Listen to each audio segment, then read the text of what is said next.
I'm Advaz Salding. I'm a reporter with DevX Impact, and I'm here today with Shiza Shahid, the co-founder and CEO of the Malala Fund. Thank you so much for being with us. Thank you for having me. And I wanted to talk to you sort of about where the Malala Fund is. You know, pretty young organization. What have you sort of learned so far? What are you looking to do? What have been sort of the early challenges in this first year? You know, the Malala Fund was really born out of a tragedy and out of the support and energy and community that followed after that tragedy. So Malala was shot about a year and a half ago and was shot at point blank range in an attempt to kill her.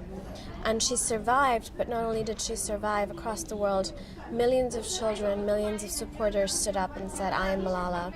I too have a voice. I too choose to be brave, choose not to be silenced, choose to stand hand in hand with those who suffer." So as a result of that, we started to think about creating an organization that could really channel all of that energy, all of that support, that movement that had organically been created into a long-term collaboration of people around the world who stood for the education and empowerment of all children. So it's been a long journey, and as of October of last year, we officially launched.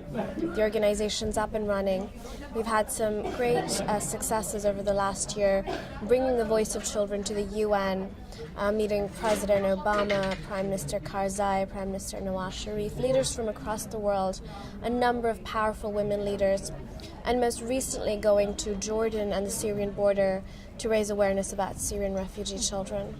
And so what have you sort of identified as the key things that you want, or the key ways really that you think you can sort of catalyze all of this support that came out of this tragedy into, you know, creating programs or opportunities for children and especially girls to get an education and to stay in school? How are you envisioning that process is going to look? You know, we live in a time today where the fact that 100 million children are out of school is, it makes no sense. We have enough money, we have enough resources, we just need to prioritize. And we see governments, institutions not prioritizing.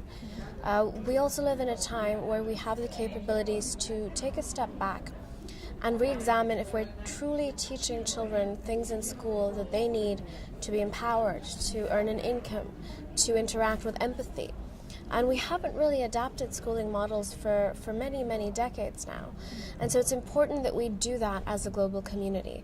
So our role as an organization is really to take that conversation forward and say, here are the biggest issues where we can move the needle if we really focus this year. Here's the conversation that we need to help shape. Here are some of the great innovations in education that need to be scaled. Here are the best voices, the loudest voices, the bravest voices that we can amplify. That's how we hope to contribute to the cause.